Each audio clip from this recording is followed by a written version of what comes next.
The Berlin Wall stood for 28 years. And yesterday, November 9th, marked the 30th anniversary of when it began to come down. Scott Simon on NPR says it this way: "It may be hard to imagine a generation later what a momentous event that was and why the sight of ordinary citizens chipping away by hand and hammer at that edifice of cruelty lifted so many hopes around the world." The Berlin Wall went up almost overnight in 1961 after more than 2.5 million East Germans had fled to the West for freedom and opportunity. The wall was dozens of miles of concrete, barbed wire, and electrified fences, overseen watchtowers, topped with harsh searchlights, grim guards, and pointed weapons. The Berlin Wall made the Iron Curtain visible. It dramatized some of the differences between East and West in sharp, concrete terms. In 1987, as Mikhail Gorbachev began to make some reforms in the old Soviet Union, President Ronald Reagan came to the Brandenburg Gate near the wall and said, "There is one sign the Soviets can make that would be unmistakable, that would advance dramatically the cause of freedom and peace." Then he famously called on the Soviet leader, "Tear down this wall." How many people remember that? The Berlin Wall was built by an army of workers under the gaze of guns, but it was taken down by unarmed citizens who danced and sang along that wall as freely new people. So travel for a moment from that Berlin Wall to Tecate, Mexico, and Tecate, California. There is our southern border. All I have to do is say southern border and it conjures up emotions, feelings, images, right? Pain, different meanings for different people. But I want to give you a different vision of the border for a minute this morning. In September, the French artist J.R. created a project. He created an international picnic with hundreds of people sharing a meal across the fence. J.R. took a photo of a dreamer, an undocumented young person. And then he turned the photo into a surface that visitors could eat off. One eye was on the Mexican side and one eye on the Californian side. One eye made of a huge table, the other of a tarp. At first, J.R. thought that nobody would show up to his picnic. He wasn't able to publicize it online for fear that the Border Patrol would come and shut it all down. So he had to rely on word of mouth. At 12:30 p.m., nobody was there. He said, "I thought, well, maybe it's just going to be a few of us." But by 1 p.m., there were dozens, and by 2 p.m., hundreds of people had shown up to share the meal. He said, "The table goes through the wall, and people eat the same food and drink the same water and listen to the same music. For a minute, we were forgetting about it, the wall, the border, passing salt and water and drinks as if there were no wall." That image of the border tells the story of our shared humanity. Now travel with me from Tecate, Mexico, and California to Nepal. Nadav ben Yehuda is a 24-year-old Israeli. It was his lifelong dream to climb Mount Everest. In fact, he trained and was one of the most fit people to have done this. But back about 5 years ago, he was less than 1,000 feet from the world's roof in what climbing experts call the death zone, when Nadav noticed a 64-year-old Turkish man, Aydin Irmak, lying in the snow with no gloves, no oxygen, and no shelter, as other climbers streamed past him. In fact, having listened to Nadav's interview on YouTube, he said it was actually the third body that he saw. He touched the first two and there was no movement, but when he touched this body, there was movement. And at that moment, he knew he had to give up his dream, just moments away from the summit. And 9 hours later, he got Aydin down to where he could be cared for. The story received international press because the relationship between Turkey and Israel was as icy as that slope on Mount Everest. But it also bridged a difference between the countries.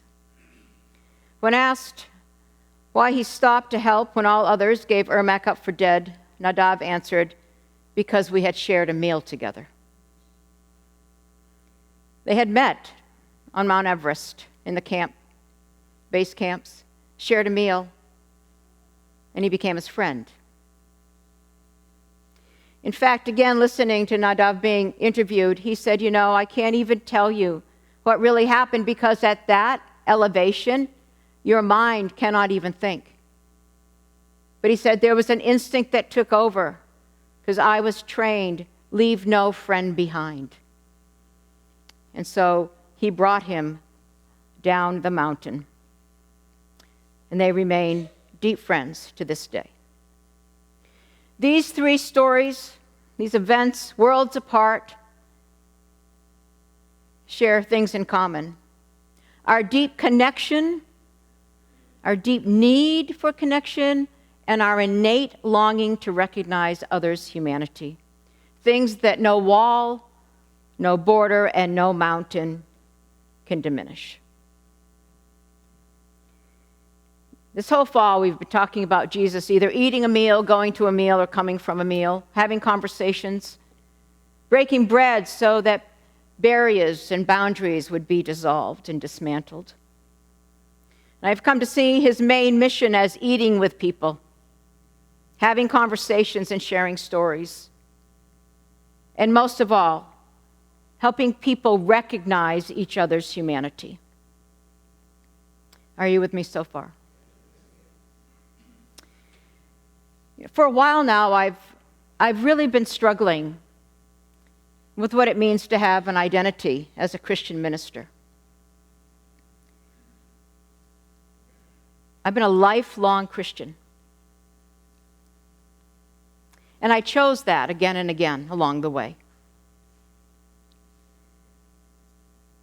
But I wonder what that word means anymore.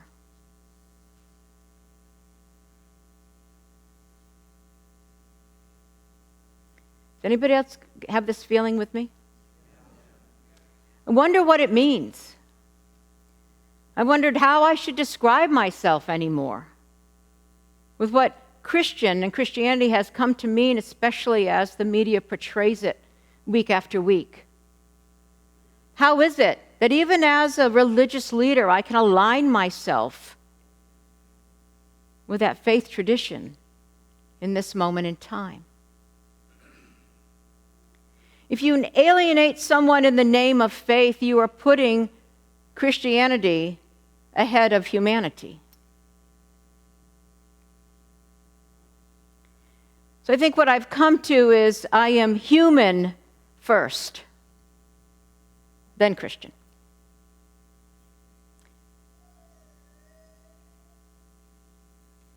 I feel like the two on the road to Emmaus that Cecilia read for us this morning. I think if Jesus showed up along the way as he is portrayed many times today, I would not recognize him. But only in the breaking of the bread, only in the dismantling of boundaries and barriers, am I able to then begin to really see God at work, Spirit alive, the divine spark in each person. I think really that is at the heart of Jesus' message, that we recognize each other's humanity. Those two unnamed people traveling the road walked with him for a while. They didn't know who it was, a stranger. But then when they got to where they were going, they pressed upon him. They insisted that he shared a meal with them. And it is in the breaking of the bread that they recognized him. Maybe the point of the story is not about how resurrection does or doesn't happen. Maybe the whole point is that it is in the simple sharing of a meal that we can begin to see each other's humanity. It doesn't have to be grand. You don't have to climb Mount Everest. You don't have to chip away at the Berlin Wall. You don't have to be an artist. You can make a simple act, like the testimony we heard today. A simple act of inviting someone to join you for dinner. In fact, Evelyn is here today. And now we know her. You can meet her at coffee hour. She's famous now.